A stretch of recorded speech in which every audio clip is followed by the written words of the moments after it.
Los asesinatos del sionismo en la Franja de Gaza se aproximan, según cifras palestinas, a medio millar.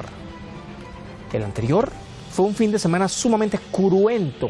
De domingo para lunes, las tropas sionistas penetraron diferentes refugios y en ellos perpetraron masacres, 7 masacres, tanto en el norte como en el centro y en el sur del enclave. 52 personas fueron asesinadas en esas arremetidas perpetradas contra zonas que previamente Israel había catalogado como seguras. Bienvenidos.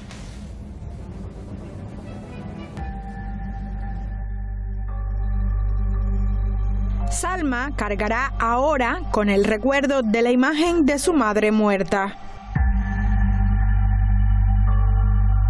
فيها اللي هي الرجة ولمعة الصاروخ اللي صارت في وجهنا.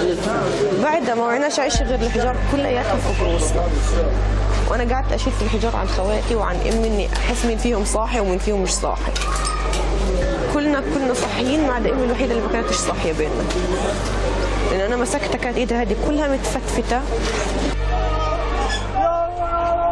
Un bombardeo nocturno del sionismo contra una escuela de la ONU que servía como refugio en Han Yunis, en el sur de la franja, mató a una veintena de personas.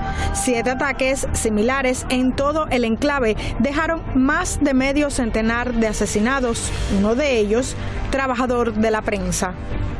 احنا تعبنا خلص تعبنا لا اكل لا شرب لا امان لا مسكن لا مأوى لا حمايه فيش اشي يعني احنا بكفي.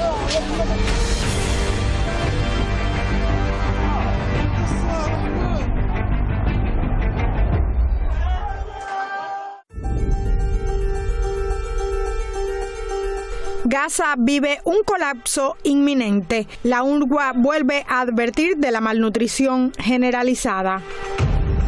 People here really are surviving on bread, lentils, food in tin cans.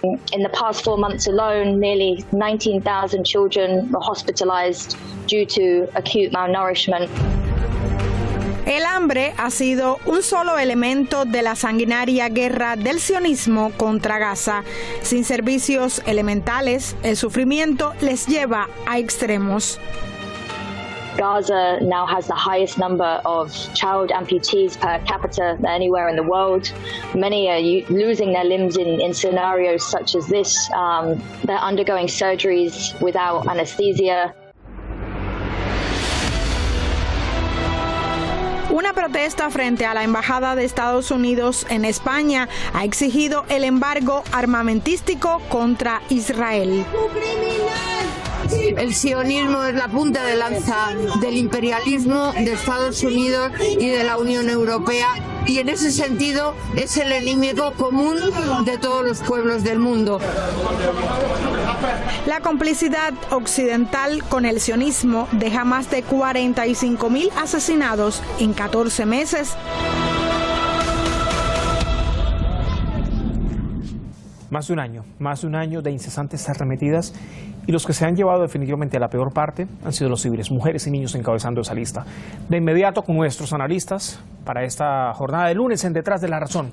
Desde Moscú, en Rusia, a pantalla nuestros invitados. Ya le ve en pantalla desde Moscú, en Rusia, Tadeo Castiglione, analista político, analista internacional y experto además en relaciones internacionales.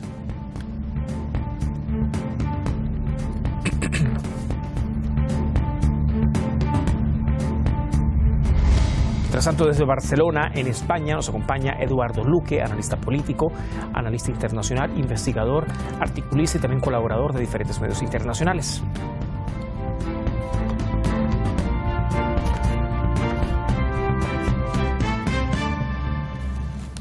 Bueno, señores, ¿cómo están? Buenas tardes, bienvenidos. ¿Cómo les va? Muy bien, encantado nuevamente de estar aquí en el programa.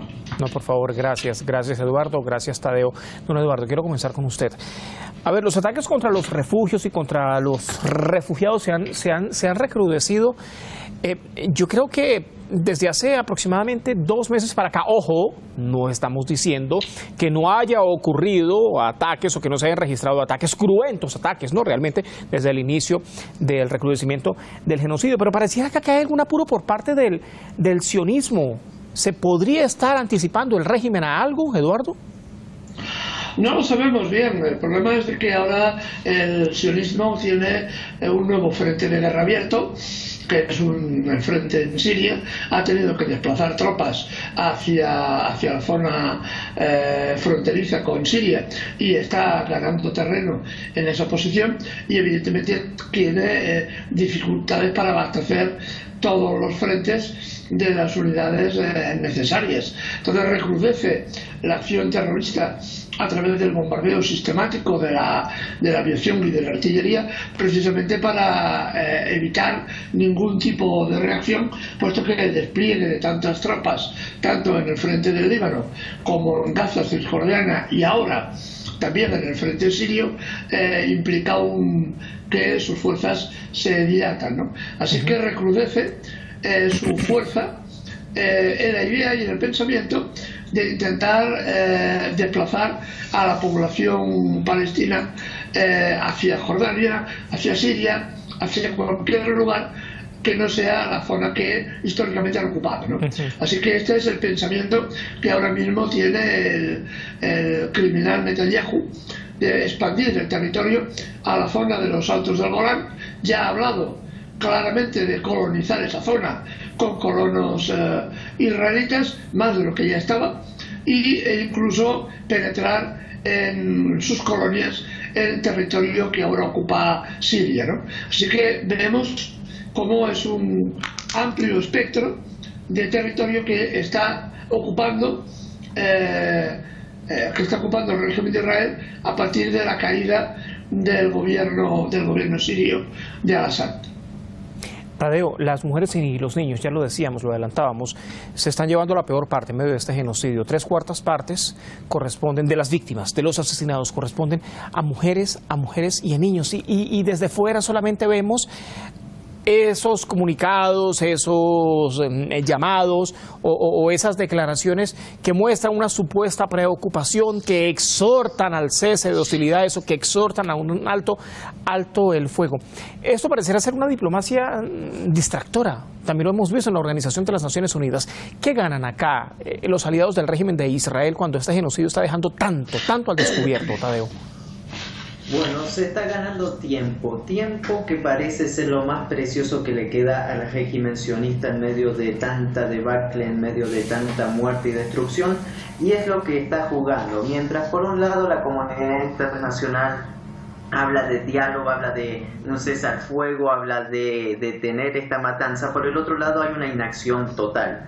Hace un par de días el presidente de Venezuela, Nicolás Maduro, dijo que cada bomba que impacta en Gaza es cada bomba que se impacta en la estructura de Naciones Unidas, porque no se puede creer que tanta inacción delante de esto. Y bueno, en medio de este escenario es eso, se está ganando tiempo que le sirve al régimen sionista para seguir acomodando sus posiciones y reacomodar y reconfigurar la región. La caída de Al-Assad reconfigura la región. El territorio que ha tomado el régimen sionista en los Altos Golán es mucho más amplio que lo que equivale la Franja de Gaza, y en medio de esto la matanza sigue, la guerra sigue, y pareciera que no hay un fin abierto, al menos eso es lo que aparenta, pero a mí se me hace que hay unas negociaciones a la estilo Líbano, y por eso también los recrudecimientos de los bombardeos israelíes en contra de la población en Gaza, para primero seguir llevando a cabo su propaganda terrorista de incentivar el miedo a la población,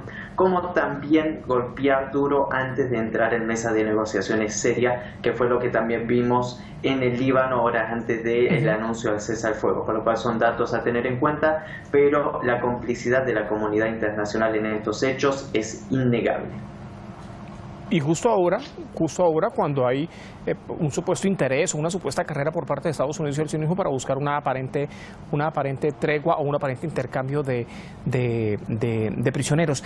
¿Qué tanto creer realmente en esa supuesta tregua que están intentando buscar, Eduardo, tanto Estados Unidos como el régimen de Israel? Un Estados Unidos que le queda que, hoy es 16, un mes y 4 días a la administración de Joe Biden. ¿Qué tanto creer entonces en esa supuesta tregua cuando se dice estamos a punto de llegar a un acuerdo de intercambio, pero cuando lo habla solamente una parte, la contraparte ni siquiera ha confirmado si han existido o no contactos? Eduardo.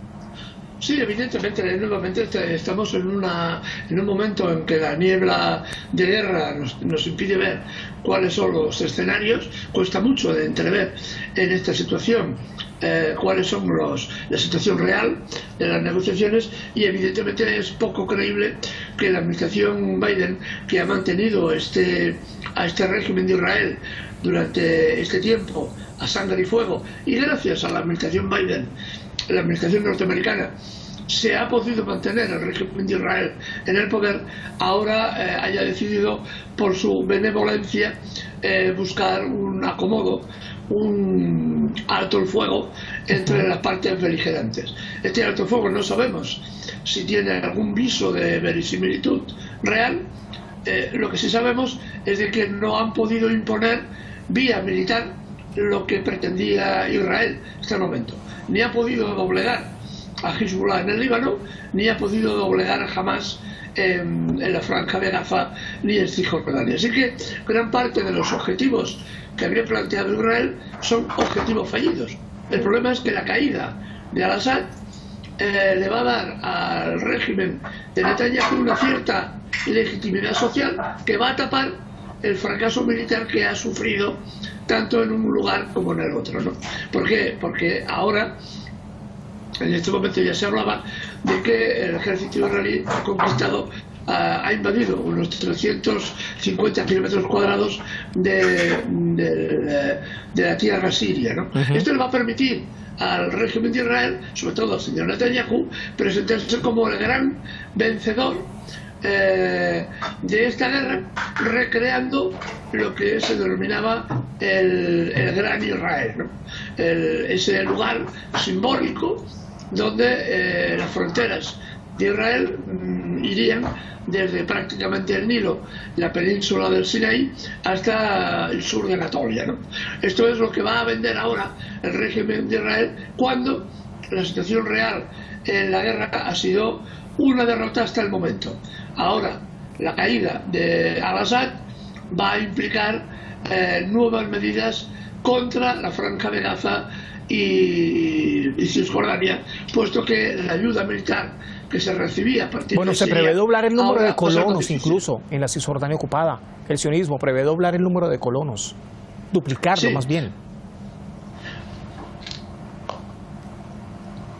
Sí, efectivamente han decidido aumentar el número de colonos, puesto que ya no hay tampoco esa resistencia ni a nivel occidental. Ahora la gente ya está entretenida por otro tema, ¿no? Que es el tema sirio, y se olvida rápidamente, los medios olvidan rápidamente el genocidio en Gaza y la ocupación fuera de cualquier ley internacional, que además las resoluciones de la ONU indican claramente la ilegalidad de estas acciones. Pero como siempre es normal de que Israel no cumpla la legalidad internacional. Así que va a doblar la afluencia de colonos a las zonas que el ejército israelí considera que ya han sido conquistadas. Veremos todo esto en un proceso que se va a dar, además, muy rápidamente, en las próximas semanas. Tadeo, una de las zonas atacadas, ¿no?, en estas 7 masacres que perpetró el sionismo, solamente desde ayer domingo hasta hoy lunes, en una escuela administrada por Naciones Unidas, por la UNRWA, la Oficina de Naciones Unidas para los Refugiados Palestinos. Allí nomás, en una sola arremetida, 20 personas fueron asesinadas, la mayoría niños. La UNRWA ahora dice estar evaluando cuál puede ser su futuro, pero ¿cuál puede ser realmente el futuro de la UNRWA? Al menos en la Franja de Gaza, que está siendo completamente atacada, que no se respetan los derechos de los trabajadores humanitarios, que además está estipulado en los estatutos internacionales, incluso en las reglas o las leyes de la guerra, porque paradójicamente las guerras tienen reglas, ¿no?, que aquí no se cumplen, evidentemente. Y además de eso, ¿cuál puede ser el futuro de los palestinos sin una UNRWA, por ejemplo? Porque ya estamos viendo en los territorios ocupados que el sionismo expulsó a la UNRWA. ¿Y en la Franja de Gaza? Claramente, estimado Juan Carlos, en la legislación internacional un ataque contra cualquiera de los organismos de las Naciones Unidas representa un crimen de guerra. ¿Cuántas personas han sido juzgadas en el tribunal de la ex Yugoslavia con estas acusaciones. Bueno, aquí vemos nuevamente la doble jugada occidental, la doble vara, la gran hipocresía en todas sus acciones. Pero principalmente lo que representa la UNRWA son trabajadores humanitarios, y que se bombardee trabajadores humanitarios, y sabiendo además que son refugios donde hay civiles y en su mayoría, como bien también lo indicabas, mujeres y niños, muestra una hazaña total en la criminalidad del régimen sionista. Ahora bien, una franja de Gaza sin la presencia de la UNRWA, estaríamos hablando de una situación humanitaria mucho más complicada que la actual, que ya sabemos que es catastrófica, pero además de eso se perderían muchos de los registros de lo que significan los crímenes de guerra del sionismo en la franja de Gaza, porque también la UNRWA como organismo internacional es la que notifica toda la situación humanitaria y de las violaciones de los derechos humanos sistemáticos en Gaza. Y sumado a esto, también en este último ataque murió un periodista, y además más de 3/3 de los periodistas asesinados este año corresponden a lo sucedido en Palestina, en lo sucedido en la franja de Gaza tras esta agresión del sionismo, por lo cual hay una política total para eliminar la información, para una persecución sistemática, para que no se sepa los crímenes que se están cometiendo. Y por eso también hay que revitalizar estos esfuerzos que hacemos, por ejemplo, del PAN TV, para comunicar la verdad de los hechos. Y bueno, lamentablemente una franja de Gaza sin UNRWA estaríamos en medio de un escenario mucho peor del cual ya es. Caótico, catastrófico, realmente. 196 periodistas, 196 comunicadores han sido asesinados desde el 7 de octubre de 2023. En las últimas 48 horas, solamente en 48 horas, 5 comunicadores asesinados. Eduardo, me llama poderosamente la atención esto que decía usted, la parte final de su intervención anterior. Lo veremos en las próximas semanas. El reacondicionamiento, el reacomodo de estas políticas del régimen de Israel, expresando lo que ha dejado ver públicamente, incluso los estrados de la propia Organización de las Naciones Unidas, ¿no? Ese deseo de completar el gran Israel en las próximas semanas, posiblemente antes del regreso de Donald Trump a la Casa Blanca. ¿Por qué tanto ese apuro? Quieren marcar la agenda del nuevo presidente, que ya sabemos cómo es en el tema de Israel. Recordemos que fue el que promovió que Jerusalén fuera declarada capital del Estado de Israel, ¿no? Aunque sepamos o intuyamos cómo va a ser la política del señor Trump, el señor Biden quiere marcarle la agenda política igual que está marcando la agenda política, o intenta hacerlo en la guerra de Ucrania. Yo lo que también haría reflexión, una reflexión muy importante al hilo de lo que decíais sobre el número de periodistas asesinados, ¿no? Sí. Lo que no es de recibo, lo que es absolutamente incomprensible, es de que colegios de periodistas, digamos, el lugar donde los periodistas occidentales, digamos, se reúnen o se coordinan para elevar sus informes. Estos colegios de periodistas, por ejemplo en España, no han emitido ni un solo comunicado señalando la matanza de periodistas, de compañeros profesionales que están realizando en Israel. Y esto es muy significativo. Como una gran parte de la prensa occidental sencillamente está al servicio de Israel, y en muchos casos, como sabemos, está pagada por Israel. Es por eso, es la única explicación que hay para que estos colegios de periodistas, la mayoría de los periodistas occidentales, callen frente al genocidio que está ocurriendo. Si las noticias salen, es porque el genocidio es de tal tipo que ya no es posible ni ocultarlo. Pero es sintomático que muchos de estos periodistas occidentales, frente a la muerte de sus compañeros, callan. Y han callado y no levantan la voz. Incluso de connacionales. Explica mucho la situación actual. Incluso de connacionales. El caso de Shirin Abu Akleh, la periodista palestina-estadounidense, fue asesinada, un disparo en la cabeza, nada más y nada menos. No hay una investigación convincente que trate de limpiar acá la imagen del régimen de Israel cuando intentó desligarse de este crimen el 11 de mayo de 2022. Aún teniendo nacionalidad estadounidense, Shirin Abu Akleh, tampoco hubo un pronunciamiento alguno de algún gremio de comunicadores colegiados en los Estados Unidos. Sí, efectivamente, y esto es, como digo, lo más asombroso, ¿no? Porque a estas alturas realmente de muy pocas cosas ya nos podemos asombrar, ¿no?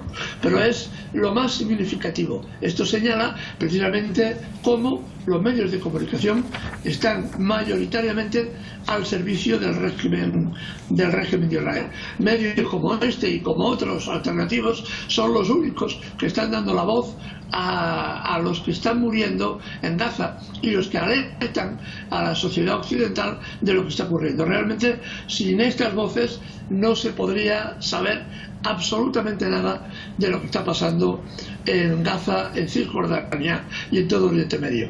Y basándonos justamente en el papel de la prensa, Tadeo, ¿hay presión a lo interno en suelo israelí para con el primer ministro Benjamin Netanyahu? Porque, a ver, tienen las protestas de los propios israelíes que le están reclamando un acuerdo de intercambio. Tiene también el juicio en su contra, hoy, tercera audiencia. ¿Qué más tiene? La crisis de seguridad. Yemen lanzaba hoy nuevamente misiles, hacía sonar las sirenas en territorios ocupados. Sin embargo, el misil fue interceptado por el equipo antimisiles del sionismo. Pero ¿qué tanta presión hay ahora no solamente contra Benjamin Netanyahu, sino contra todo el sionismo, la administración sionista en su conjunto? Bien, hay que comprender que la administración sionista en su conjunto, como bien lo mencionabas, tiene diferentes vertientes. No quiere decir que una sea mejor que la otra, sino que se cuidan en los modales, en la forma de llevar a cabo sus políticas de dominación y exterminio, con cara bonita o con vara dura, cualquiera de las dos. Siguen siendo dos caras de la misma moneda. Eso es un tema siempre a tener presente. Respecto a la situación actual de Netanyahu, paupérrima, y era lo que decía Eduardo, que se está tratando de acomodar como una victoria política, social, militar, lo sucedido en los actos de Golán, aprovechando la situación de toda la caída del gobierno sirio, pero en todo lo demás es un desastre total, desde lo económico, desde lo social, desde lo interno, y lo que se están pidiendo son esas negociaciones que se hablaba, que en realidad no son más que parches porque no soluciona nada a futuro, pero que a nivel interno en Israel ya ha hecho bastante mella en la moral del pueblo. Y también, como decías, estos ataques del eje de la resistencia de Ansarollah, de los líderes yemeníes, es algo también desequilibrante a las fuerzas sionistas, por lo cual es otra piedra de tropiezo para el gobierno de Netanyahu, que, como diríamos en Argentina, no está dando pie con bola y verdaderamente se le complica cada vez más maniobrar en medio de todo este escenario político tan complicado y tan complejo, el cual esperamos que termine con su gobierno y que pague tras las rejas a nivel internacional. Creo que sería un sacrificio que haría la entidad para seguir manteniéndose, de entregar a Netanyahu a cambio de lograr un lavado de imagen. Pero de igual manera siempre hay que tener en cuenta el sionismo y los colaboracionistas a nivel local como a nivel internacional que hacen posible todas estas cruentas políticas que se llevan a cabo. Señores, se nos termina el tiempo, lamentablemente. Muchísimas gracias, Tadeo. Muchísimas gracias, Eduardo. Gracias a ti. Gracias a vosotros y hasta la próxima. Hasta la próxima, que estén muy bien. Queda abierta esa pregunta precisamente para nuestra audiencia, también en www.ispantv.com e ISPAN-TV en diferentes plataformas digitales. ¿Será que el sionismo es capaz de entregar la cabeza de Benjamin Netanyahu para tratar de lavar un poco la imagen después de este genocidio recrudecido desde el anterior 7 de octubre en la Franja de Gaza y todos los frentes de guerra abiertos en la región de Asia Occidental? Pregunta abierta para nuestra audiencia. Participen. Tanto el sionismo como Estados Unidos se han mostrado sumamente apresurados para lograr un acuerdo de liberación de retenidos. Aseguran incluso que se estaría a las puertas de uno. Eso sí, algo nada confirmado por la resistencia palestina. Pero mientras tanto, la escena se repite a diario. Cada vez que en teoría se estaría próximo a un acuerdo, Israel intensifica los ataques, las arremetidas contra civiles, que en definitiva son los que se llevan la peor parte en la Franja de Gaza. Gracias por acompañarnos. Hasta mañana.